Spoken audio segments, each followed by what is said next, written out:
Good morning, sir. Good morning.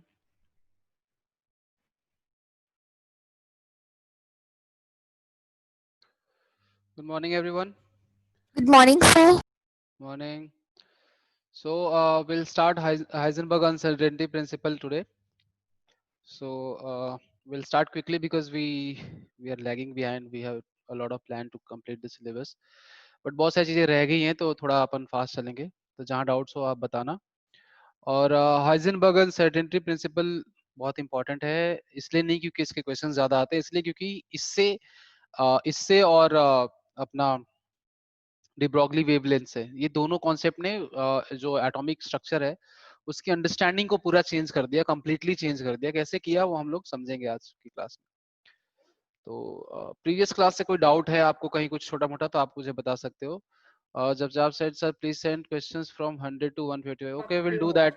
I don't have book right now, so will do that, don't worry. Okay, so Heisenberg uncertainty principal क्या है? What is Heisenberg uncertainty principal?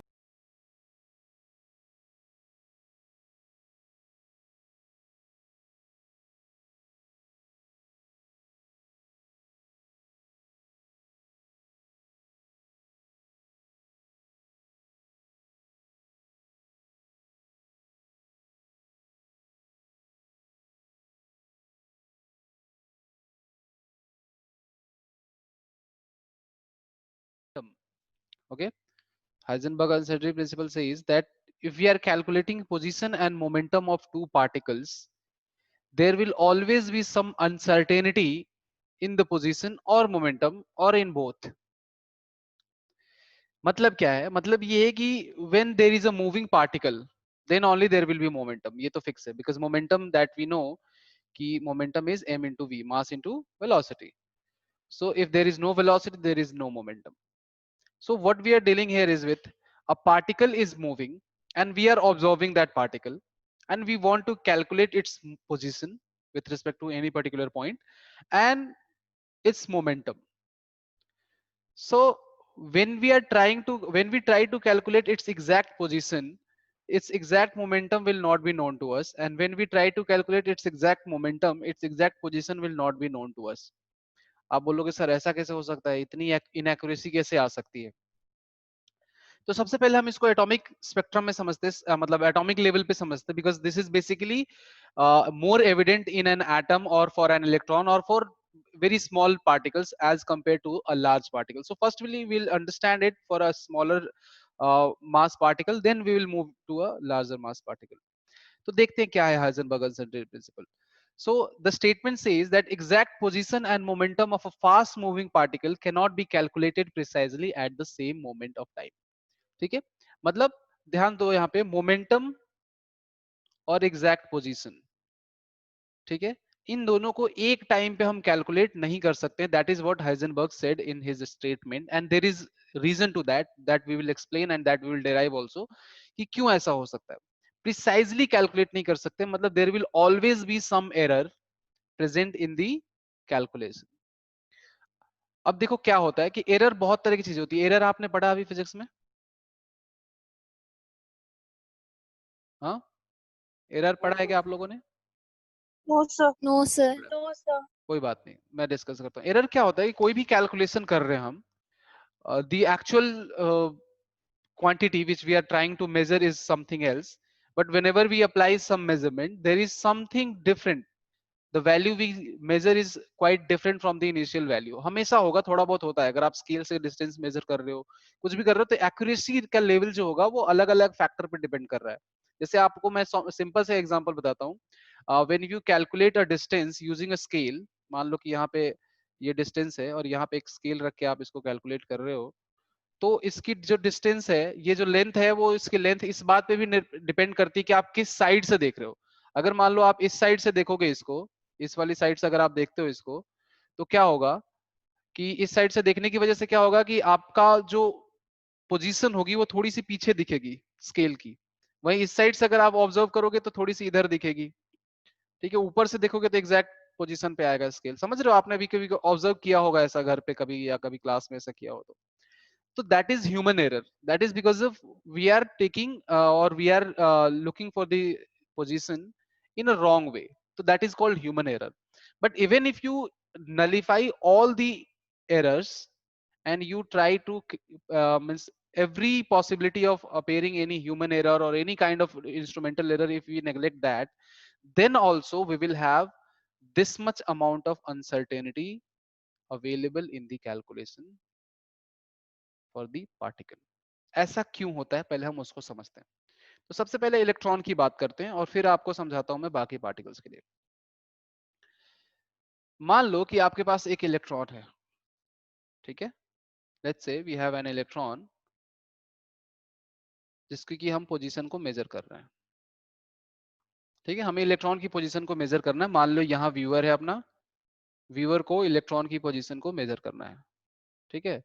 ये viewer है अपना, इसको देखना है कि electron कहाँ पे, इलेक्ट्रॉन मूव कर रहा है किसी पर्टिकुलर वेलोसिटी v के साथ मूव कर रहा है, ठीक है. ये इलेक्ट्रॉन है एक.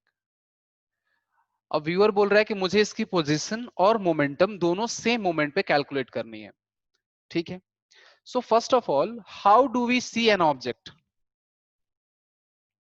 कोई बता सकता है? ऑप्टिक्स में आपने पढ़ा होगा, how do we see an object और how do we come to know कि हाँ ये ऑब्जेक्ट यहाँ पे है, या ये ब्लैक है, ये व्हाइट है, ये ग्रीन है, कैसे पता चलता है हमें?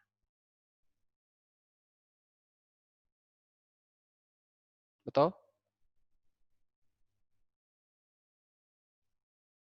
So when the image is formed on retina, when the image is formed on retina biologically, but physically कैसा होता है वो, क्यों होता है? Why is it black or colorful or anything? Is there any reason to that? wavelength. See, तो जो normal user के देखने का जो रीजन होता है, दैट इज जब भी कोई लाइट रिफ्लेक्ट होके, कोई भी ऑब्जेक्ट से लाइट रिफ्लेक्ट होके अगर यूजर के रेटिना के पास, मतलब आई के पास आती है, तो that is the reason why we see any object, right.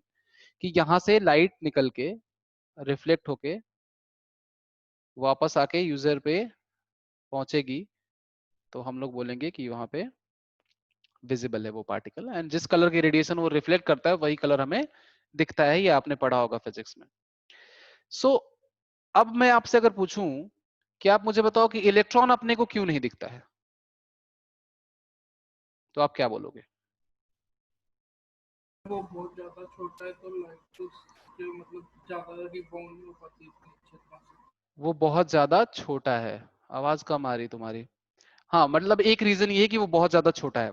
फिर मेरा क्वेश्चन दूसरा ये आएगा कि ऐसा क्यों है कि छोटे ऑब्जेक्ट्स हमें नहीं दिखते हैं, और छोटे की क्या लिमिटेशन है? मान लो कि एक चींटी है, चींटी के लिए तो वही चीज छोटी बहुत बड़ी है, अपने लिए वो चीज बहुत छोटी है. तो छोटे की कोई लिमिटेशन तो नहीं, इट इज ऑल रिलेटिव. अगर साइंस की लैंग्वेज में हम बात करें तो छोटा और बड़ा तो दैट इज रिलेटिव टर्म, ठीक है. हो सकता है किसी अदर प्लेनेट पे कोई ऐसी स्पीसीज रहती हो जिनके सामने अपनी साइज बिल्कुल नेग्लिजिबल हो.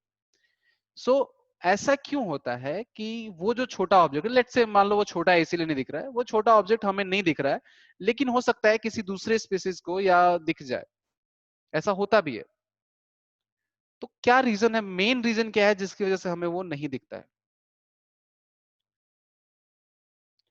तो बोलोगे कि सर, और यहां से मैं आपको एक बहुत इंपॉर्टेंट चीज बताऊंगा कि whenever we calculate position of any object or existence of any object in the universe, and whenever it is visible to us, see, if it is not visible doesn't mean it does not exist. It may exist, but the thing is, अगर हम उसकी position को calculate करते हैं अपनी आंखों से, तो वो तभी कर पाएंगे जब रेडिएशन जो वहां पर रिफ्लेक्ट होके आ रही है वो अपनी आंखों के विजिबल रेंज में हो.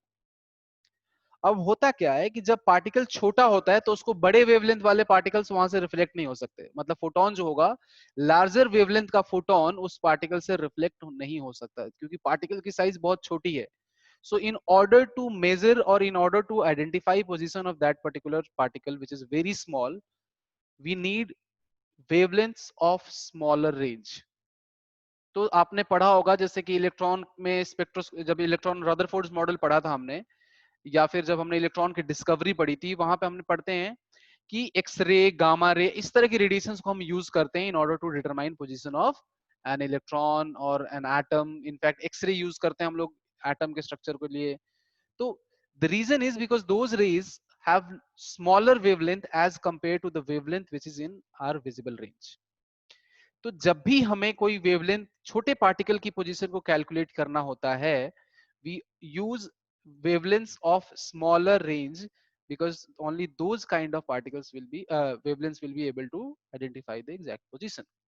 अब दूसरी हमें इसलिए नहीं दिखता है क्योंकि वो जो स्मॉलर रेंज का वेवलेंथ है वो अपने विजिबल रेंज से बाहर है. Not because the particle is out of our visible range, is because the wavelength which can be reflected from the particle easily is in our invisible range. तो अगर हम लोग एक्सरे को भी देख पाते, अगर हमारी आंखों में एक्सरे को देखने की एबिलिटी होती, तो मे बी हमें इलेक्ट्रॉन दिख जाता क्लियरली. समझ रहे हो आप इस बात को?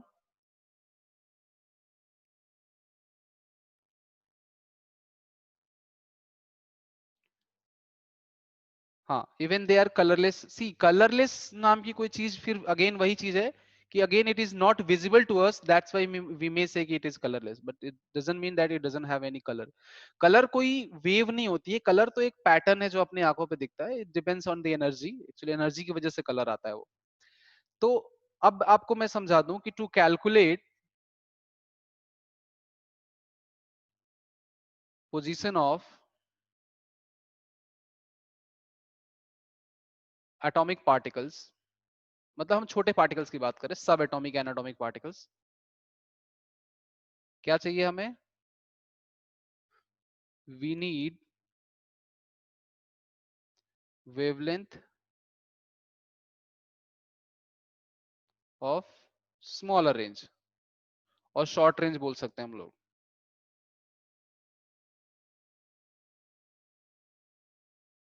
ठीक है, छोटे वेवलेंथ की हमें जरूरत पड़ेगी छोटे पार्टिकल की पोजीशन को डिटरमाइन करने के लिए.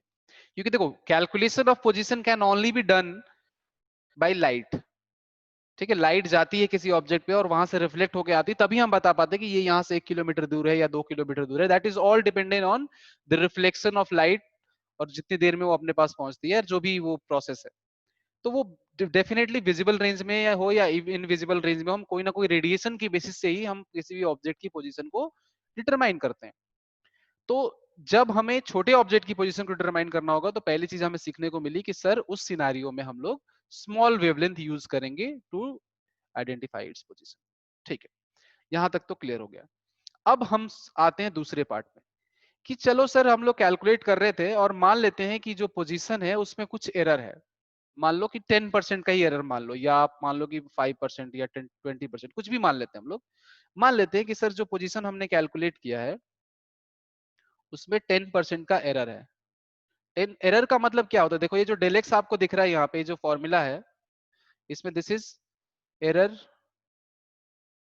इन पोजीशन. मतलब मान लो कि पोजीशन एक्चुअली में है कुछ पर्टिकुलरली कुछ वैल्यू है 5 और आपने कैलकुलेट किया तो आपका आ गया 4.9. तो दैट 0.1 इज एरर. ठीक है, कि एक्चुअल कुछ और है और कैलकुलेशन कुछ और बता रही है. और वहीं पे हम लोग मान लेते हैं कि ये जो है this is error in momentum. ठीक है, डेल जो रिप्रेजेंट कर रहा है वो एरर को रिप्रेजेंट कर रहा है. तो मैंने अज्यूम कर लिया कि पोजीशन की जो एरर है वो 0.1 है. तो आप कैलकुलेट करके देखोगे कि मोमेंटम की जो एरर होगी वो कैसे आएगी. या चलो हम लोग मानते हैं कि एक छोटा पार्टिकल है जैसे कि इलेक्ट्रॉन है और हमें उसकी, देखो ये कॉन्सेप्ट थोड़ा सा अपने आउट ऑफ अंडरस्टैंडिंग है. देखो wave mechanical model of physics के बारे में कहा जाता है कि जब पहली बार ये आता है किसी की स्टडी रेंज में, जब कोई पढ़ना शुरू करता है इसको, तो इससे ज्यादा बोरिंग कोई सब्जेक्ट नहीं होता है. लेकिन for a fact this is the most relevant and most useful technology which we have right now in physics और इन साइंस. इनफैक्ट आज जितनी भी आप स्पेस शटल और जितनी भी चीजों की बात करते हो that is all based on modern physics. क्योंकि न्यूटोनियन जो मैकेनिक्स है, न्यूटोनियन मैकेनिक्स जो आपने पढ़ा है 3 लॉज ऑफ न्यूटन, वो that is applicable only to the particles which are visible to us और which are very large in size. अगर स्मॉलर पार्टिकल की बात करते हैं, टाइम ट्रेवल की बात करते हैं और इनफैक्ट बहुत सारे ऐसे माइक्रोस्कोपिक लेवल की स्टडीज की बात करते हैं, तो वहां पे वो फेल हो जाता है. वहां पे फिर हम यूज करते हैं वेव मैकेनिकल मॉडल. तो सबसे रिलेवेंट है लेकिन सबसे ज्यादा स्टार्टिंग में बोरिंग लगता है. लेकिन अगर आप उसको समझने की कोशिश करोगे डीप डाउन, आपको बहुत अच्छी अच्छी चीजें मिलेंगी उसमें और बहुत इंटरेस्टिंग भी है ये. तो जैसा कि आपको एक बात पता चलेगी, अगर एक्सरे हम देख पाते एक्सरे को, तो हम मे बी इलेक्ट्रॉन को भी देख पाते, ठीक है। तो बिकॉज हम we are not able to see the x-rays, that is the reason why we are not able to identify position of an electron by ourselves, so we need some equipments, वो अलग aspect है। तो जो भी चीजें मैं समझाऊंगा उसको ध्यान से समझना। तो ऑप्टिक्स में एक कॉन्सेप्ट आता है जो कहता है कि अगर किसी ऑब्जेक्ट में हम पोजीशन कैलकुलेट कर रहे हैं तो ऑब्वियसली लाइट जाएगी, उस पर स्ट्राइक करेगी, ट्रेवल करके बैक हमारे पास आएगी। तो चलो मान लेते हैं कि ये एक इलेक्ट्रॉन है। अब एक चीज हमने क्लियर कर ली कि सर अगर इलेक्ट्रॉन की पोजीशन को देखना है तो we will need a wavelength of short range, बहुत छोटा वेवलेंथ चाहिए। तो चलो यहाँ से जो वेवलेंथ इस पे फॉल कर रहा है उसको मैंने मान लिया ये लैम्डा वेवलेंथ इस पे फॉल कर रहा है। ऑब्वियसली वो वापस व्यूअर के पास आएगा फॉल करके, that is the reason why viewer will be able to see the object, ठीक है। ये इधर आएगा, ध्यान से समझना आप लोग। तो आपको नहीं लगता कि सर ये जो वेवलेंथ है ये बहुत छोटा है, तो इसकी जो एनर्जी होगी होगी h c upon lambda. Sir ये तो कांस्टेंट होता है, अगर आप ये छोटा लोगे तो एनर्जी विल बी हाई होगी, नहीं होगी क्या बताओ।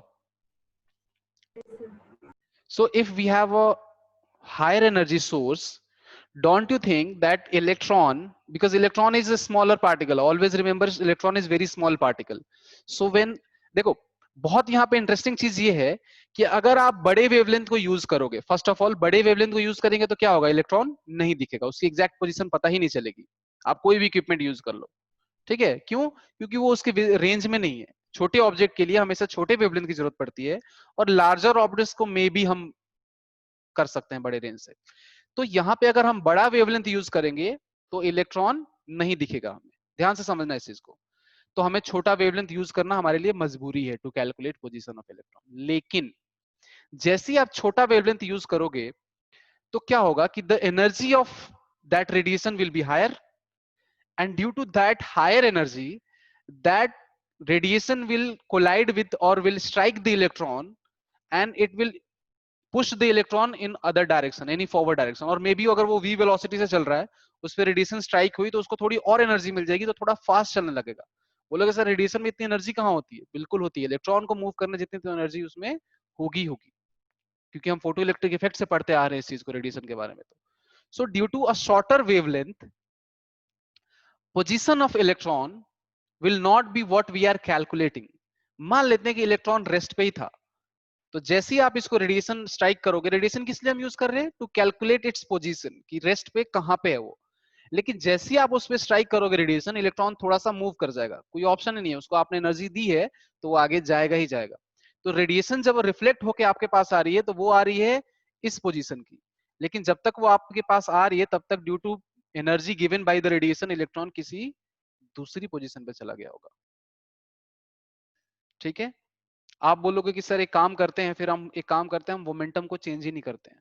हम मोमेंटम को चेंज नहीं करते हैं, तो अगर आप मोमेंटम को चेंज नहीं करोगे तो आप पोजीशन तो कैलकुलेट कर लोगे, ठीक है। लेकिन अगर मोमेंटम को चेंज नहीं करो तो मतलब एरर जो मोमेंटम में है जीरो है, तो आप देखोगे कि यहाँ से एरर इन पोजीशन जो होगा वो इन्फिनिटी हो जाएगा।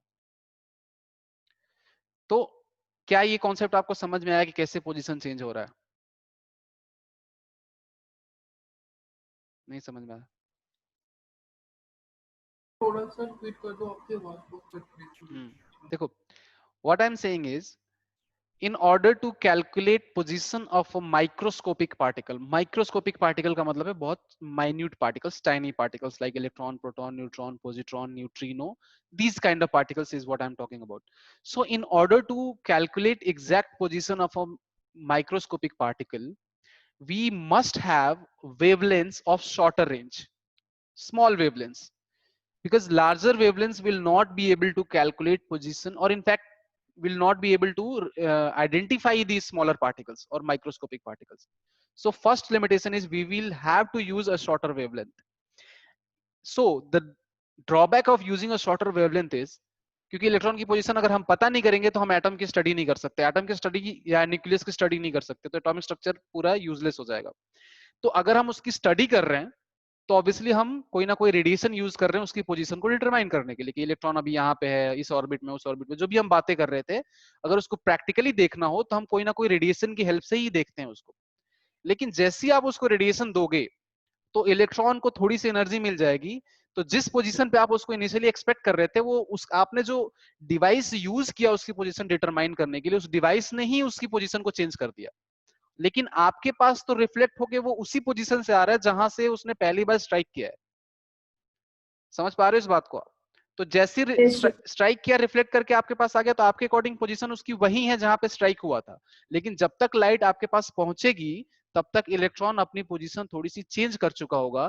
तो अगर मोमेंट को फिक्स कर दिया जाए कि जिस मोमेंट पर आपके पास लाइट आ रही है आपकी आंखों पे, उस मोमेंट पे इलेक्ट्रॉन को अगर फिक्स कर दिया जाए, तो वो उस पोजीशन पे नहीं है जहां पे लाइट ने पहली बार स्ट्राइक किया था, वो किसी और पोजीशन पे है। समझ रहे हो? So there will always be some error in calculation of position of a particle while using smaller range of wavelengths. तो जो मैक्सिमम एरर होता है according to wave mechanical model, और ऑप्टिक्स में आप लोग पढ़ोगे फिजिक्स में, कि जो मैक्सिमम एरर होगा इन position of a particle calculated using, I think यहाँ पे लिखा है क्या? हाँ, यहाँ लिखा भी है, देखो यहाँ पे लिखा है मैंने कि if a light of wavelength lambda is used to locate its position of particle, then maximum error in the position measurement will be plus minus lambda. मतलब उससे थोड़ा सा कम या थोड़ा उतना ही, plus minus lambda, this is the maximum error possible. ठीक है, तो अगर हमने लैम्डा वेवलेंथ की लाइट को यूज किया है तो मैक्सिमम एरर उसमें लैम्डा हो सकता है या उससे कम एरर होगा, लैम्डा से ज्यादा पोजीशन में एरर नहीं हो सकता। ठीक है, तो सर अगर मान लेते हैं कि हमें इस पार्टिकल की पोजीशन को कैलकुलेट करना है, मान लो इधर मूव कर रहा है ये पी मोमेंटम से, तो पोजीशन को सर हमने कैलकुलेट किया, आपने बोला कि पोजीशन में एरर जो है डेल एक्स जो है दैट इज है लैम्डा। ठीक है, तो सर डेल एक्स अगर लैम्डा है तो डेल पी का फॉर्मूला क्या हो जाएगा? तो सर डेल पी हो जाएगा, क्योंकि पी तो हमें पता है, ध्यान दो यहां से सब लोग समझेंगे।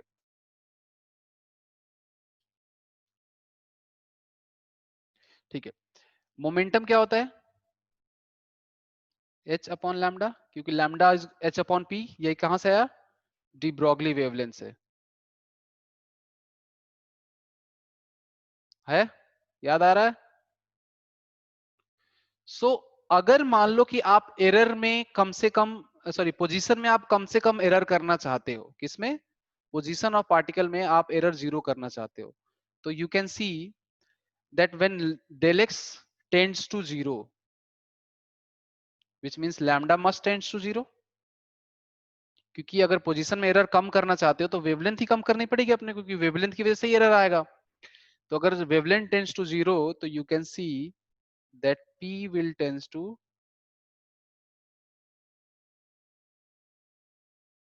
क्या ये आपको समझ में आ रहा है?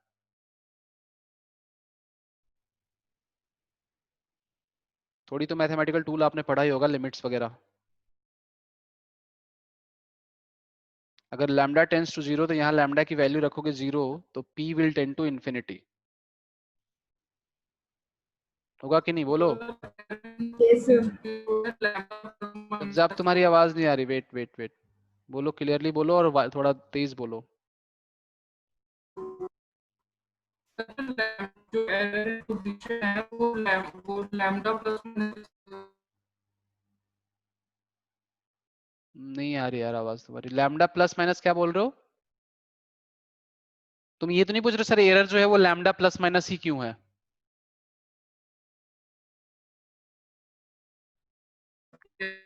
हाँ, देखो क्या होता है कि मैं इसको एक्सप्लेन कर सकता हूँ, मैं इसका मैथमेटिकल प्रूफ तुमको अभी नहीं बता सकता, because for that we'll have to study a lot of things first. But मैं तुमको इसको ऐसे एक्सप्लेन करता हूँ कि एरर तो होगा, ये कैसे होगा ये मैं तुमको एक्सप्लेन कर देता हूँ कि लाइट को ट्रैवल करने में भी टाइम लगता है। ऐसा नहीं कि लाइट एकदम फ्रैक्शन ऑफ सेकंड में आ जाता है, बिल्कुल फ्रैक्शन ऑफ सेकंड में भी अगर आता है तो भी टाइम लगता है, फ्रैक्शन ऑफ सेकंड। तो टाइम जब लाइट को ट्रैवल करने में लगेगा तो ऑब्जेक्ट जो दूसरा है वो कोई स्टेशनरी तो है नहीं, उसको आपने एनर्जी दी है तो वो भी मूव कर रहा है। तो जब हम इसको कैलकुलेट किया हमने ऑप्टिक्स यूज करके, आप पढ़ोगे उसको ऑप्टिक्स में, डिफ्रैक्शन और ये सब कॉन्सेप्ट पढ़ने होते हैं, तो हमें पता चला कि कम से कम जो वेव एरर जो सॉरी मैक्सिमम जो एरर पॉसिबल है पोजीशन में माइक्रोस्कोपिक पार्टिकल्स के, वो वेवलेंथ के बराबर है। अब उसको मैं एक्सप्लेन करने जाऊंगा तो पूरी क्लास उसी में चली जाएगी। लेकिन आप कभी ऑब्जर्व करना कि अगर एक आप टाइनी होल लेते हो और उससे लाइट क्रॉस करते हो तो पास हो जाएगा, लेकिन अगर उस होल की साइज अगर आप डिक्रीज करते जाओगे तो उससे लाइट क्रॉस नहीं हो सकती। ठीक है, तो वहां पे वेवलेंथ जो होता है वो लिमिटेशन रोल प्ले करता है कि लैम्डा जब जितना छोटा होते जाएगा वहां से लाइट इजीली क्रॉस कर सकती है उस टाइनी होल से। तो होल की साइज जितनी छोटी है वेवलेंथ भी उतना ही छोटा यूज करना पड़ेगा उसको आइडेंटिफाई करने के लिए। सिमिलरली ऑब्जेक्ट की साइज जितनी छोटी होगी उसको आइडेंटिफाई करने के लिए स्मॉलर वेवलेंथ हमें यूज करना पड़ेगा। अब एस्पेक्ट आता है कि सर लैम्डा ही क्यों होगा, तो उसके लिए कभी टाइम मिलेगा तो मैं डिटेल में समझाऊंगा। अभी आप ऐसा समझो कि लैम्डा ही हो सकता है मैक्सिमम एरर। ठीक है, अब इसको ऐसे याद रखो। एनीवे, तो आप समझ पा रहे हो कि ये सर तो ये, समझ जाते हैं प्लस माइनस लैम्डा का क्या मतलब। अच्छा प्लस माइनस लैम्डा का क्या मतलब? प्लस देखो माइनस लैम्डा का एरर जो क्या होता है ना, एरर का मतलब ये नहीं होता कभी भी कि फिक्स है कि या तो प्लस ही होगा, मतलब ज्यादा ही होगा या कम ही होगा, ऐसा कुछ नहीं कह सकते ना। या तो कम हो सकता है या ज्यादा हो सकता है, मतलब एक रेंज दी जाती है। तो ये जितनी भी उसकी वैल्यू है उससे लेमडा ज्यादा एरर हो सकता है या लेमडा कम एरर हो सकता है। वो फेज का कॉन्सेप्ट होता है। फेज अभी आप लोगों ने पढ़ा नहीं है, वेव्स के बारे में ज्यादा जानते नहीं हो, इसलिए मैं उस डिटेल में नहीं जा रहा हूँ। तो मे बी कुछ दिनों में जब आप वेव ऑप्टिक्स पढ़ लोगे तो आपको समझ में आएगा कि फेज क्या है, कैसे वो रिफ्लेक्ट होकर आ रहा है, तो लैम्डा का चेंज ही क्यों आ रहा है। तो ये सब चीजें बाद में समझ में आएगी। बट अब ऐसा समझो कि जो एक्चुअल वैल्यू है उससे लैम्डा ज्यादा हो सकता है अगर एरर होगा तो, या लैम्डा कम हो सकता है मैक्सिमम। तो इसलिए एरर जो हम लोग बोलते हैं प्लस माइनस लैम्डा ऐसे बोलते हैं। ठीक है, बोलो। ठीक है, तो यहाँ पे अब फिर से आप देखते हैं, हम अनसर्टेनिटी प्रिंसिपल को फिर से अगर स्टडी करते हैं तो यहाँ पे जो ये फॉर्मूला है वो याद रखना। फॉर्मूला आपको ऐसा नहीं कि मैंने एक्सप्लेन कर दिया इसे थ्योरेटिकली तो आप थ्योरेटिकली ही हमेशा एक्सप्लेन करोगे, क्वेश्चन फॉर्मूले से आते हैं। थ्योरेटिकली मैंने आपको एक्सप्लेन कर दिया कि अगर आप del x tends to zero होगा, मतलब आप अगर if del x tends to zero, मैंने अभी आपको एक्सप्लेन कर दिया if del x tends to zero lambda must tends to zero, which means p tends to infinity. ठीक है, तो ये हमें समझ में आ गया। तो यहाँ से अब हम समझ सकते हैं कि जो हाइजेनबर्ग अनसर्टेनिटी प्रिंसिपल का जो इक्वेशन है h अपॉन 4 पाई, वो हमें याद रखना है। अब देखो ये वाला जो पार्ट है, तुम ध्यान से देखोगे ये जो पार्ट है ये पूरा कांस्टेंट है ना। तो ये दोनों एक दूसरे पे डिपेंडेंट है कि अगर तुम इसको जीरो कर देते हो, इसको जीरो करने का मतलब ये है कि तुम्हारे पोजीशन में कोई एरर नहीं है, तुमने पोजीशन बिल्कुल एक्यूरेट कैलकुलेट की है। ठीक है, तो पोजीशन तो एक्यूरेट कैलकुलेट कर ली तुमने, लेकिन अगर मान लो डेल एक्स इसका जीरो है तो ये जो होगा वो इन्फिनिटी हो जाएगा, क्योंकि anything divided by zero is infinity, क्योंकि ये तो कांस्टेंट है। तो अगर इसको 1 रखोगे तो ये कुछ और होगा, फिर 2 रखोगे तो वो कम हो जाएगा। तो ये इनवर्सली प्रोपोर्शनल है दोनों। कौन से? Error in position and error in momentum are inversely proportional to each other. That is what we have got from de Broglie wave equation. बाकी फॉर्मूला आप याद रखोगे, कॉन्सेप्ट मैंने आपको बहुत डिटेल में अच्छे से समझाने की कोशिश करी है। अगर आपको डाउट है तो बताओ, नहीं तो फिर मैं इसके नेक्स्ट एस्पेक्ट पे मूव करूं इसी इक्वेशन के।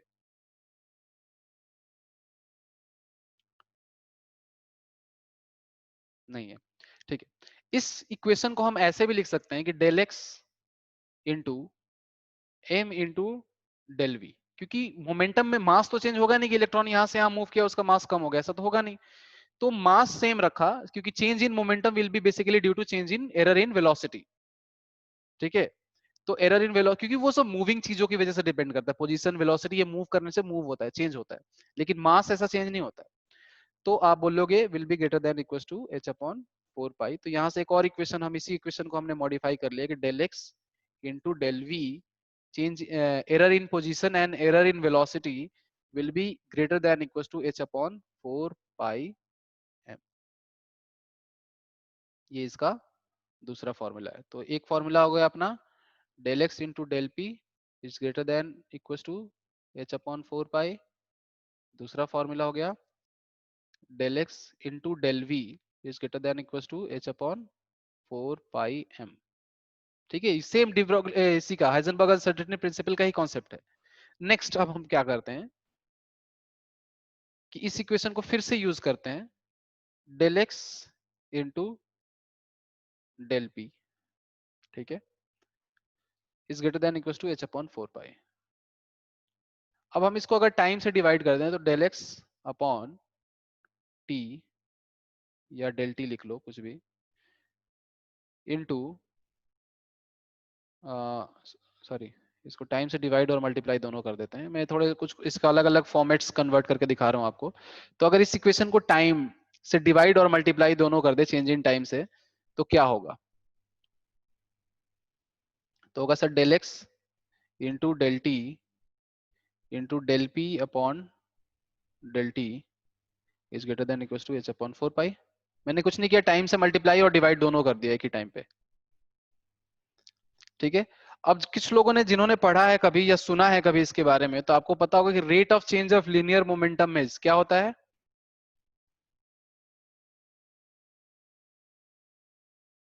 बोलो बोलो यार। फोर्स। ठीक है। Rate of change of linear momentum is net external force acting on any object. Physics में पढ़ा होगा आपने 10th क्लास में। ठीक है। फोर्स इज, जब इसी से आता है मास इंटू एक्सेलरेशन, क्योंकि डेल पी को आप लिख सकते हो m del v upon del t is acceleration, m into acceleration हो गया तुम्हारा फॉर्मूला फोर्स का। तो ये फोर्स होता है rate of change of linear momentum. अभी मैंने तुमको समझाया कि डेल पी को लिख सकते हैं m del v upon del t, और तुमको पता है del v upon del t क्या होता है? एक्सेलरेशन। तो मास इंटू एक्सेलरेशन फोर्स यहीं से आता है, इसी फॉर्मूले से आता है। इसका और भी एस्पेक्ट है, जब जब तुम्हारा मास भी वेरिएबल हो जाए, वो सब फिजिक्स में पढ़ोगे डिटेल में, अभी मैं उसमें नहीं जाऊंगा। Anyway, so the thing is this is force and force into displacement. ये देखो यहाँ पे डिस्प्लेसमेंट है, तो फोर्स इन डिस्प्लेसमेंट क्या होता है, कोई बता सकता है? वर्क work done, एनर्जी, हाँ एनर्जी या वर्क डन, राइट।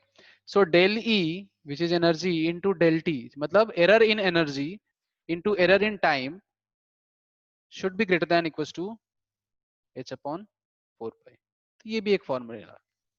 तो ऐसे और भी बहुत सारे फॉर्मेट्स में इसको आप कन्वर्ट कर सकते हैं, ये आपके ऊपर है और आपके अंडरस्टैंडिंग के ऊपर है और गिवन क्वेश्चन के ऊपर है। मैंने आपको तरीके बता दिए कि ऐसे ऐसे आप सोच सकते हो उसके बारे में, किसी से मल्टीप्लाई करके डिवाइड कर दिया and so on so fourth. Now, तो हाइजेनबर्ग अनसर्टेनिटी प्रिंसिपल से हमें क्या पता चला कि यार कोई भी ऑब्जेक्ट है दुनिया में, उसकी हम एग्जैक्ट पोजीशन और मोमेंटम को नहीं बता सकते। अगर हमें एग्जैक्ट पोजीशन बतानी है तो उसकी मोमेंटम अलग हो जाएगी, इनफाइनाइट हो जाएगी, और अगर हम उसकी एग्जैक्ट मोमेंटम बताते हैं तो उसकी पोजीशन आइडेंटिफाइड नहीं होगी। और ये रियलिटी है, ये फैक्ट है।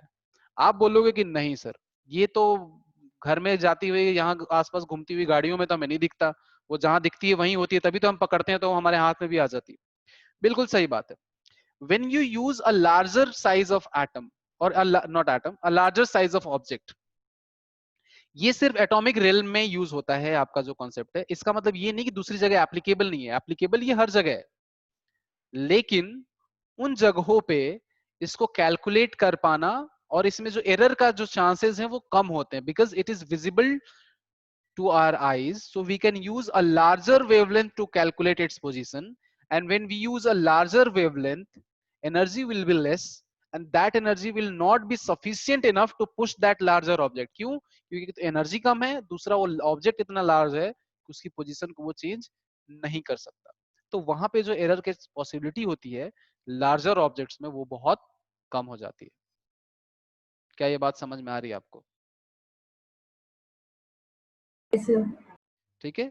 बोलोगे सर इसके दो रीजन है, एक तो वो बड़ा है तो उसके लिए हम लार्ज वेवलेंथ भी यूज कर सकते हैं उसकी पोजीशन को आइडेंटिफाई करने के लिए, और इसी वजह से सर हम एक और काम कर सकते हैं कि जब वो वेवलेंथ लार्ज है तो उसकी एनर्जी कम होगी, तो वो उसकी पोजीशन को ज्यादा चेंज भी नहीं कर पाएगा। क्यों? क्योंकि ऑब्जेक्ट ही इतना बड़ा है। तो जैसे रडार है, रेडियो फ्रीक्वेंसी किसके लिए यूज कर सकते हैं? बड़े ऑब्जेक्ट्स के लिए।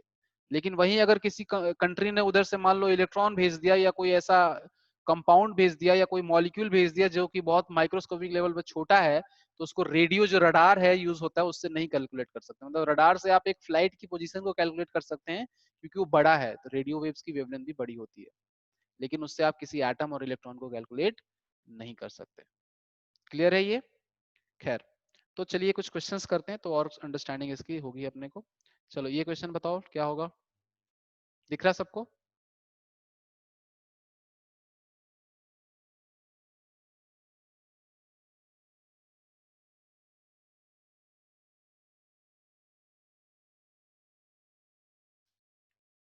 ये क्वेश्चन सॉल्व करके बताओ। A golf ball has a mass of 40 ग्राम, ठीक है, मास दिया हुआ इस बॉल का, एंड मास इसका 40 ग्राम है, और जो इसकी स्पीड है वो 45 मीटर पर सेकेंड है. If the speed can be measure within accuracy of 2%. Accuracy of 2% का मतलब है कि मैक्सिमम एरर जो है इसमें 2% एरर के चांसेस हमेशा हैं, ठीक है, मतलब 2% एरर के चांसेस हैं इसमें मैक्सिमम, ठीक है. तो आपको बताना, calculate the uncertainty in position. Uncertainty in velocity दी हुई है, अनसर्टेनिटी इन पोजीशन पूछा जा रहा है. कौन सा फॉर्मूला यूज करें?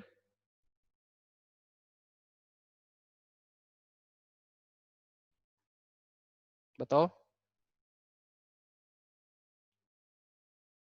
नहीं यार, ऐसे मत करो. You guys have to answer this question. ऐसा कोई बड़ा टफ क्वेश्चन नहीं है. अनसर्टेनिटी क्या है? यही तो है अनसर्टेनिटी, जो एरर की बात कर रहे हैं हम, यही तो है अनसर्टेन है. डेल एक्स का मतलब क्या है? एरर का मतलब क्या है? कि वो वैल्यू अनसर्टेन, हमें नहीं पता वो कहाँ है, कैसे आ रहा है. बट अनसर्टेन का मतलब क्या है? जो अननोन है, जिसका रीजन हमें नहीं पता है. That is called uncertainty. There is always uncertainty in position and momentum. That is what I am repeating again and again. तो uncertainty का मतलब है वो डेल जो लिख रहे हैं हम लोग. डेल एक्स का मतलब है कि इतनी जो अमाउंट है, that is uncertain to us, that is beyond our calculation limits for that particular situation. So in case of this particular molecule or this particular question, we'll use uncertainty and speed and uncertainty at position formula. Means this formula: uncertainty in position and uncertainty in velocity.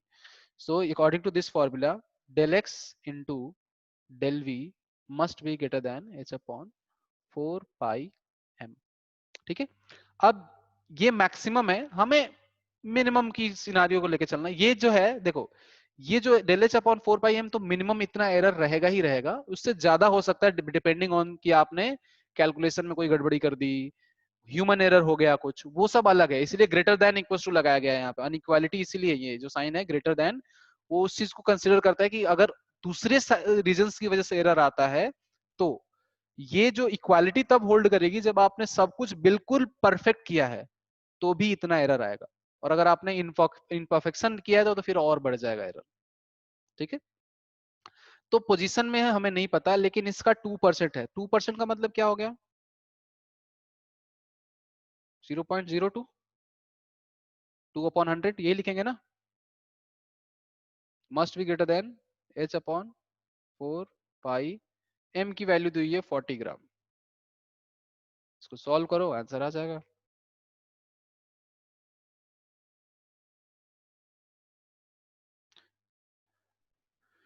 -33 आना चाहिए. 33 positive नहीं आएगा. Error बहुत कम होता है, इतना ज्यादा error थोड़ी होगा, पोजीशन से ज्यादा एरर ही हो गया. हाँ बिल्कुल सही, -33 होगा. 10⁻³ -33 के रेंज में आएगा, अगर आएगा भी तो. क्योंकि देखो, एरर का मतलब ये है कि वो मेन वैल्यू से ज्यादा नहीं हो सकता, फिर तो वो ब्लंडर है, एरर नहीं है. मान लो 1 मीटर की डिस्टेंस कैलकुलेट कर रहे हो आप, और आपका एरर आ गया 5 मीटर, मतलब कैलकुलेट 1 मीटर कर रहे थे और 5 मीटर की गलती हो गई, तो समझ रहे हो, that is a blunder, that is not an error. तो ऐसा नहीं होना चाहिए. कैलकुलेशन में एरर हमेशा जो आपकी क्वांटिटी है उससे कम होनी चाहिए. खैर, यस मान्यता. तो जब हम अनसर्टेनिटी की बात करते हैं तो हम एक्यूरेसी के बारे में पूछ रहे हैं. नहीं नहीं नहीं, देखो, ये 2% एक्यूरेसी का मतलब ये है कि कितनी भी एक्यूरेट कैलकुलेशन कर लो, 2% एरर रहेगा. ये है इसका मतलब, एक्यूरेसी ऑफ 2%. मतलब वहां पे 2% एरर हमेशा एग्जिस्ट करेगा. तो अनसर्टेनिटी कितनी होगी उसके पोजीशन में, वेलोसिटी, हाँ पोजीशन में, वेलोसिटी में तो दिया ही हुआ है. ठीक है.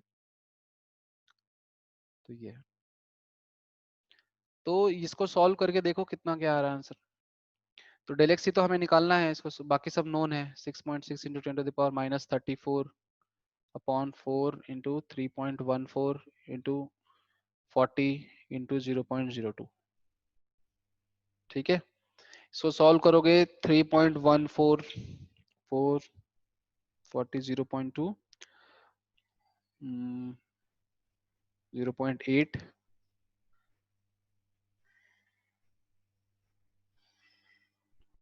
ये हो जाएगा 0.4 इंटू 0.8 इंटू 3.4 14 मतलब.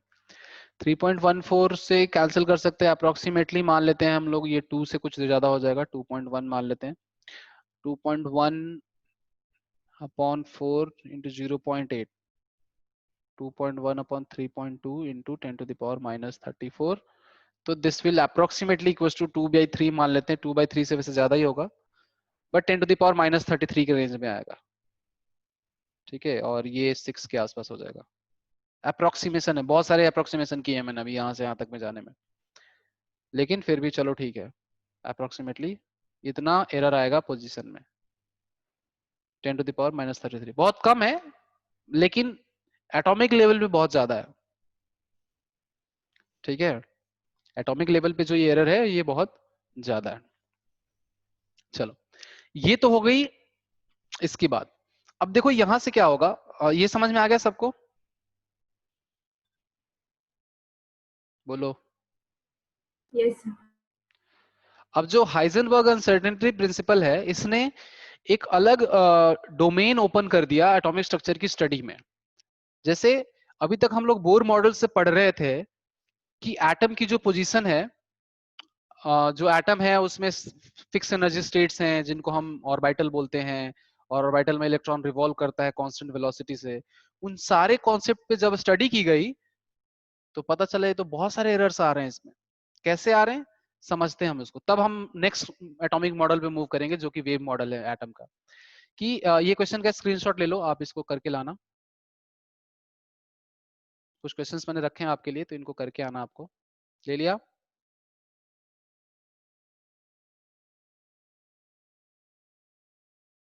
Yes sir. ठीक है, तो हाँ सॉरी, तो यहाँ से इस क्वेश्चन को कर लोगे, वैसे कोई डिफिकल्ट क्वेश्चन नहीं है, बहुत इजी है, ये कर लोगे आप। अब देखते हैं यहाँ से क्या ऐसा डोमेन ओपन किया हाइजेनबर्ग अनसर्टेनिटी प्रिंसिपल ने, जिसने अभी तक की एटॉमिक स्ट्रक्चर की स्टडी को बिल्कुल ट्रांसफॉर्म कर दिया। तो देखो ध्यान से समझो कि हाइजेनबर्ग ने कहा कि कुछ ना कुछ अनसर्टेनिटी रहेगी पोजीशन और वेलोसिटी में। बोर ने कहा कि इलेक्ट्रॉन जो है वो फिक्स स्टेट में मूव करता है कांस्टेंट वेलोसिटी से अराउंड द ऑर्बिट।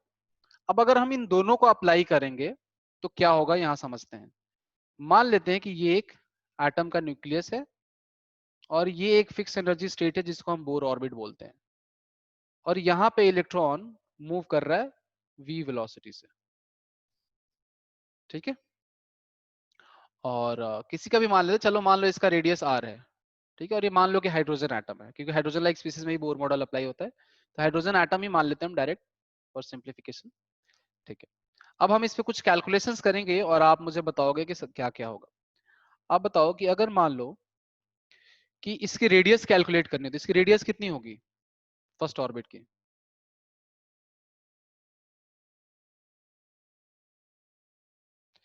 रेडियस कितना होता है? 0.529 एंगस्ट्रॉम। इतना क्या सोच रहे हो? बोर ऑर्बिट का रेडियस यही होता है ना फर्स्ट ऑर्बिट का, तो इसका रेडियस 0 पॉइंट इतना है। किसका? एटम के ऑर्बिट का रेडियस इतना है। अब हम करते हैं इलेक्ट्रॉन की स्टडी, ठीक है। इलेक्ट्रॉन की पोजीशन और मोमेंटम में एरर्स को कैलकुलेट करते हैं, ठीक है। तो हमें पता है कि del x into del v will be greater than equals to h upon 4 pi m। यहाँ से बहुत अच्छी चीज हमें पता चलेगी, जो कि आप पूरा कॉन्सेप्ट ही चेंज हो जाएगा। तो चलो डेल एक्स हमें कैलकुलेट करना है कि इसकी पोजीशन में कितना एरर आ रहा है, वो हमें कैलकुलेट करना है, ठीक। ठीक। डेल वी वेलोसिटी की क्या वैल्यू होती है बोर मॉडल में? फर्स्ट ऑर्बिट में वेलोसिटी क्या होगी? वेलोसिटी का फॉर्मूला क्या होता है? 2 पॉइंट सॉरी, वेलोसिटी क्या होता है फॉर्मूला बताओ? 2.18 into 10 raised to power 6 6 into आगे z by n. z/n, ठीक है। तो इसको करोगे 2.1 into 10 to the power 6, z भी 1 n भी 1, तो ये होगी वेलोसिटी, ठीक है। अब मान लेते हैं कि वेलोसिटी में एरर कुछ भी मान लो आप, मान लो कि 10% का एरर है, कुछ भी हम अज्यूम करके चलते हैं, मान लो कि इसमें 10% एरर है, ठीक है। 10% एरर मान लिया मैंने, 20% मान सकते हो, आपकी चॉइस है, बस एक अजम्पशन के लिए मैं दिखा रहा हूँ कि कितना चेंजेस आ रहे हैं। तो 20% एरर के साथ हमने कैलकुलेट करना शुरू किया, ठीक है। तो ये हो जाएगा 2.1 into 10 to the power 6 will be greater than equals to h upon 4 pi m. अब यहां से हम अनसर्टेनिटी इन पोजीशन निकालेंगे इलेक्ट्रॉन की. Del x will be equals to, थोड़ा आप लोग भी हेल्प करना, 6.6 into 10 to the power minus 34. ये समझाना चाह रहा हूं मैं, इसलिए मैं इतनी मेहनत कर रहा हूँ. वैसे मैं चाहता तो डायरेक्ट भी बोल सकता था, पर मैं आपको मैथमेटिकली प्रूव करके दिखा रहा हूँ, because mathematics is very beautiful thing while studying science. बहुत यूजफुल है मैथमेटिक्स, दिखता नहीं है हमें अभी, लेकिन धीरे धीरे जब आप हायर स्टडी करोगे तो आपको समझ में आएगा मैथमेटिक्स कितना पावरफुल चीज है. खैर, तो मास ऑफ इलेक्ट्रॉन कितना होता है? 9.1 into 10 to the power, बोलो.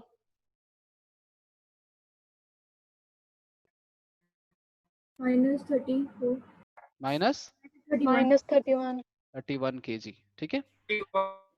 इनटू अभी हमने किया था 2.1 into 10 to the power minus sorry plus 6.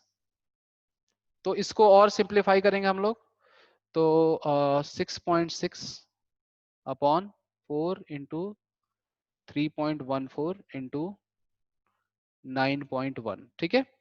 Into 10 to the power minus 34 ऊपर था, नीचे -31 प्लस 6. -31 प्लस 6 कितना हो जाएगा? -25. -25 ऊपर जाएगा प्लस हो जाएगा. 25 माइनस 34 कितना हो जाएगा? 10 to the power -9 अप्रोक्सीमेटली. यही होगा.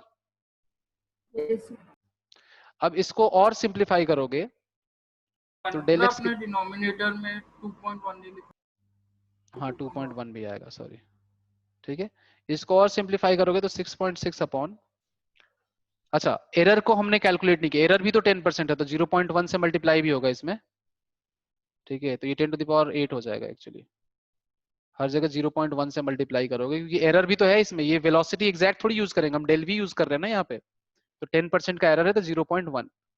तो हर जगह मतलब बाकी सब रहने दो, 10 to the power -8 कर दिया मैंने डायरेक्ट, तो सॉल्व हो गया प्रॉब्लम अपनी. बट आप ध्यान रखना कि एरर है, वो मैं भूल गया था लिखना.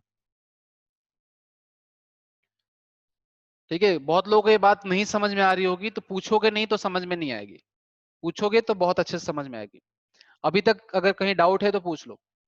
इसको जब आप लोग कैलकुलेट करेंगे तो 10 to the power -8 तो रहने देते हैं. इसको जब कैलकुलेट करेंगे तो 4 into 8.4 हो जाएगा, इंटू 3.14 इंटू 9.1. तो इसको अप्रोक्सीमेटली कितना हो जाएगा? 24 into 9 कितना हो गया? 200-300 के आसपास रेंज में होगा कुछ. ठीक है.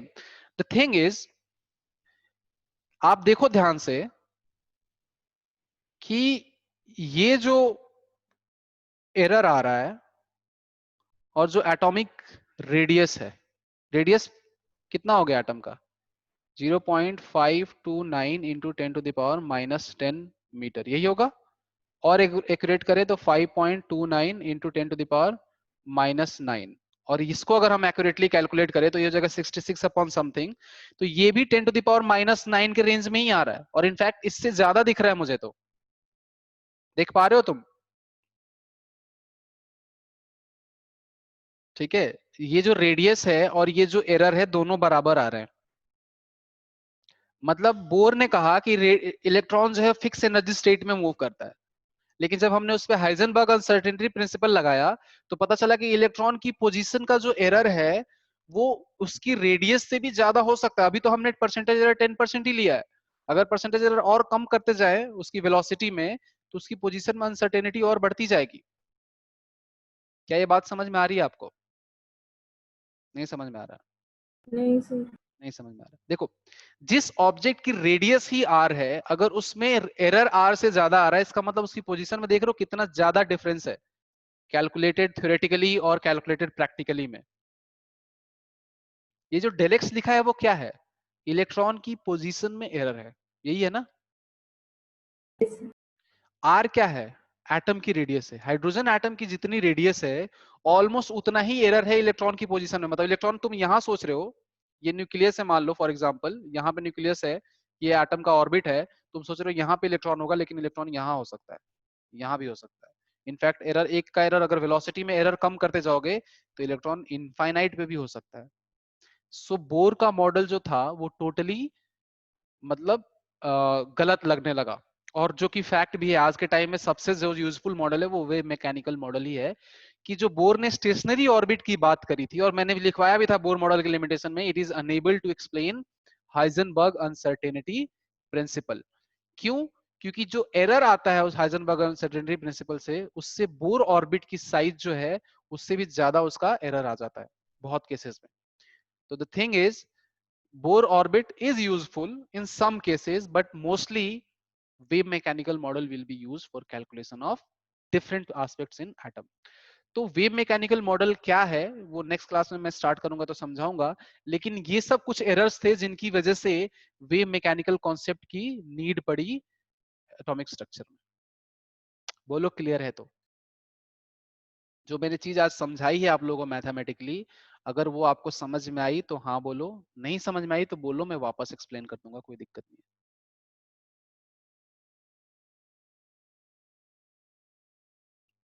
यस मान्यता। वेलोसिटी में 10% एरर कहाँ से आया? ये हमने एक अजम्पशन लिया कि लेट्स से कि 10% है, हमें नहीं पता कितना है, ये मैंने एक एग्जांपल लेके समझाया। अगर 20% होगा तो कुछ और सिनेरियो हो सकता है, समझ रहे हो? मान लो एरर कम हो गया वेलोसिटी में, एरर है 1% का मान लो, या एग्जैक्ट वेलोसिटी आप कैलकुलेट कर रहे हो, 0 एरर है, ठीक है, तो देख रहे हो आप डेल एक्स इन्फिनिटी हो जाएगा, समझ रहे हो? तो जितनी एक्यूरेटली आप इलेक्ट्रॉन की वेलोसिटी मेजर कर पा रहे हो, उतनी ही अनसर्टेनिटी आ रही है उसके पोजीशन में। मतलब फैक्ट ये है, और आगे हम पढ़ेंगे वेव मैकेनिकल मॉडल में, कि किसी भी एटम का इलेक्ट्रॉन किसी पर्टिकुलर ऑर्बिट में ना होके स्पेस में कहीं भी मिल सकता है।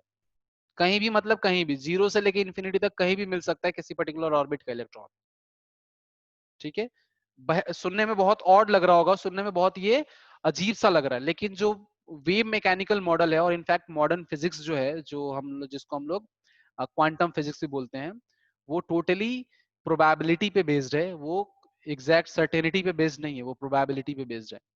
तो प्रोबेबिलिटी यही कहती है कि इलेक्ट्रॉन की पोजीशन 0 से लेके इन्फिनिटी तक हो सकती है, एरर इन पोजीशन, मतलब इलेक्ट्रॉन 0 से लेके इन्फिनिटी तक कहीं भी मिल सकता है, ठीक है? अब मैं आपको एक टास्क देता हूं और आप बताना, आप लोगों को पहले ये पॉइंट समझ में आया क्या मैं क्या बोल रहा हूँ? तुम लोगों को थोड़ा और नहीं लग रहा है कि इलेक्ट्रॉन कैसे? सर आप पहले बोल रहे थे कि इलेक्ट्रॉन फिक्स ऑर्बिट में रहता है, स्टेशनरी ऑर्बिट में रिवॉल्व करता है, आज आप अचानक से बोल रहे हो कि इलेक्ट्रॉन जो है वो न्यूक्लियस से लेकर इन्फिनिटी तक कहीं भी मिल सकता है। तो ये फैक्ट है, ठीक है? और that is the reason why Bohr model is outdated और now we use modern wave mechanical model of an atom. फिर दिमाग में क्वेश्चन आता है कि सर इतने जब फेलियर्स हैं तो हम पढ़ क्यों रहे हैं? पढ़ रहे हैं क्योंकि बहुत सारे मॉडल्स के अभी भी यूजेस हैं, एक रीजन तो ये है। और दूसरा रीजन ये है कि जब तक आप फेलियर की स्टोरीज नहीं पढ़ोगे तब तक आपको नहीं पता चलेगा कि कैसे सही तरीके से सोचते हैं। So there is a two important reason. Bohr model इसलिए पढ़ रहे हैं क्योंकि बोर मॉडल से बहुत सारे क्वेश्चन आते हैं कॉम्पिटिटिव एग्जाम में, और बहुत सारे एस्पेक्ट भी उसने खोले एटॉमिक स्ट्रक्चर। खैर, मेरा एक क्वेश्चन है कि can electron stay in nucleus? अगर उसकी कहीं भी मिल सकता है, जैसा कि अनसर्टेनिटी 0 से लेके इन्फिनिटी तक हो सकती है इलेक्ट्रॉन की पोजीशन की, तो क्या इलेक्ट्रॉन न्यूक्लियस में हो सकता है? Stay in nucleus, can electron stay in nucleus? अगर हाँ तो पता कीजिए कैसे, और ना तो क्यों नहीं। ये आप लोगों के लिए एक क्वेश्चन है जो मैं पूछ रहा हूँ, आप पता करके बताएंगे, ठीक है? Apart from that, if you still have any doubt related to anything, you can ask right now. Heisenberg uncertainty principal से रिलेटेड कोई डाउट है तो पूछो। तो सर जो ये अनसर्टेनिटी, आपने कैलकुलेशन की है, हाँ हाँ, जो सर ये जो कैलकुलेशन, आपने कैलकुलेशन की, सर इसके बेस पे सर एक बार एरर, मतलब जो एरर आ रहा है उसको ऐसे शो कर दो कि कैसे पता लगता है कितना एरर आ रहा है, रिपीट कर दो एक बार। हाँ, मैंने कुछ 10% एरर मान के चला वेलोसिटी में, एक जगह से स्टार्ट करना पड़ेगा तभी दूसरी जगह पहुंचेंगे हम, ठीक है? तो 10% के आसपास एरर मान लिया मैंने वेलोसिटी में। तो इसको जब तुम सॉल्व करोगे तो इसको लिख लो, तुम इसको कैलकुलेट ही कर लो यार। तो ये हो जाएगा del x is equal to 66 upon into 10 to the power -9, और ये कितना हो जाएगा 8.4, ठीक है? कुछ भी है 3.4 इंटू 9.1। तो तुम देख रहे हो कि ये जो रेंज है रेडियस के रेंज का आ गया। अगर तुम इसी को 1% मानते तो रेडियस से इनफैक्ट बड़ा आ जाता। अगर एरर इन वेलोसिटी 1% होता तो ये जो वैल्यू है और बड़ी आ जाती, 10 टू द पावर -8 के रेंज में आ जाती। तो ये जो पोजीशन मैं तुमको बता रहा हूँ कि ये क्या है, डेल एक्स क्या है, पोजीशन ऑफ इलेक्ट्रॉन है। पोजीशन ऑफ इलेक्ट्रॉन मतलब इलेक्ट्रॉन कहाँ पे सिचुएटेड है। अगर उसकी पोजीशन में जो एरर है सिर्फ 10% वेलोसिटी में एरर आने की वजह से इलेक्ट्रॉन की पोजीशन का जो एरर है वो उसकी रेडियस, एटॉमिक रेडियस के बराबर है, किसके, हाइड्रोजन एटम के, या उससे ज्यादा भी हो सकता है। अगर एरर आप कम कर दोगे, एरर अगर 1% हो गया तो जो पोजीशन की एरर है, अगर वेलोसिटी का एरर 1% कर दिया तो जो पोजीशन में एरर है वो रेडियस ऑफ हाइड्रोजन एटम से भी बहुत ज्यादा हो जाएगा। तो इसका मतलब अनसर्टेनिटी देख रहे हो कि जितना रेडियस है इतना आप पोजीशन सोच रहे हो यहाँ पे होगा, लेकिन इससे ज्यादा इतना अमाउंट तो उसमें अनसर्टेनिटी है, समझ रहे हो, इतनी एक्चुअल वैल्यू है और इतनी अनसर्टेनिटी है, और भी ज्यादा हो सकती है वो। तो इसका मतलब फैक्ट यही है कि अनसर्टेनिटी का मतलब क्या है कि वहां पे इलेक्ट्रॉन हो सकता है, इसका मतलब यहाँ से यहाँ तक के बीच में कहीं भी अनसर्टेन है, मतलब यहाँ हो सकता है may be electron. So that is basically a probability concept that says electron can be found anywhere in an atom from nucleus to infinity. बोलो क्लियर है तो।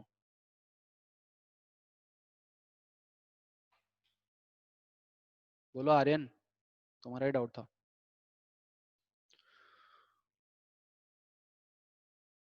Okay, anyone else? Any doubts? Just ask me. Anisha? No doubt, sir. No doubts.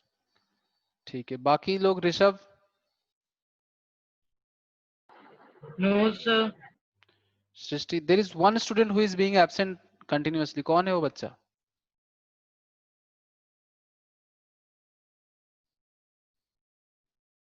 चलो पता लगाते हैं। ठीक है, so it is clear to everyone now, so I'll complete the session today. So tomorrow we'll start wave mechanical model, and again I'm repeating it again and again because this is very confusing. Atomic structure देखो यार, मैं सबसे बता रहा important बात आपको बता रहा हूँ कि केमिस्ट्री जो है स्टार्टिंग के 3-4 चैप्टर अगर आपको समझ में आ रहा है, अगर आपको 40-50% भी समझ में आ रहा है ना इनिशियली, तो आपको बहुत ज्यादा समझ में आ रहा है। क्योंकि क्या है कि स्टार्टिंग के जो चैप्टर है, पहला चैप्टर थोड़ा बहुत पढ़ा, उसके बाद अचानक से अलग ही कॉन्सेप्ट आ गए, नई नई चीजें आ गई। दूसरा ये जो कॉन्सेप्ट पढ़ रहे हो, ये सब ऐसी चीजें हैं जो लोग मतलब पढ़ने के बाद भी इसमें कंफ्यूज रहते हैं। तो आप तो पहली बार देख रहे हो, तो सर्टेन है इसमें कंफ्यूजन भी होगा, बहुत ज्यादा बोरिंग भी लग सकता है एट टाइम्स कि यार क्या कर रहे हैं हम लोग, कैसे वेवलेंथ क्या कैलकुलेट कर रहे हैं, ठीक है। तो उसमें आपको नहीं फंसना है। Always remember a concept which is very difficult, उस पे क्वेश्चन हमेशा इजी आते हैं एग्जाम में, ध्यान रखना, ये फैक्ट है, ये आप चेक कर लेना। अगर कोई टॉपिक बहुत टफ है तो उसके क्वेश्चंस इजी आते हैं, तो उस टॉपिक को अगर तुमने कर लिया तो समझ लो कि तुम क्वेश्चंस आसानी से कर सकते हो, श्योर शॉट, मतलब उसमें 100% सक्सेस है। तो उस हिसाब से हम लोग करेंगे, इसको समझेंगे। तो अनसर्टेनिटी इन पोजीशन जो है that can be due to various facts, but if there is uncertainty in position velocity, जैसे कि इलेक्ट्रॉन के केस में मैंने यहाँ पे बताया कि अगर वेलोसिटी में अनसर्टेनिटी 10% की है तो उसकी पोजीशन में अनसर्टेनिटी एटॉमिक रेडियस के बराबर हो जाती है। और वहीं अगर वेलोसिटी में अनसर्टेनिटी घटाते जाओगे, जीरो कर दोगे, मतलब वेलोसिटी अगर आप एक्यूरेटली कैलकुलेट करते हो तो जो आपकी पोजीशन होगी वो इनफाइनाइट तक उसमें अनसर्टेनिटी हो सकती है। So this is all factual as well as mathematical. So mathematically I have explained it to you. Factually you can check anywhere, it is a fact. और अगर कोई डाउट हो तो आप मुझे मैसेज करें, कल की क्लास में मैं उन सारे डाउट्स को क्लैरिफाई कराऊंगा और फिर मैं स्टार्ट करूंगा वेव मैकेनिकल मॉडल, ठीक है। Thank you very much.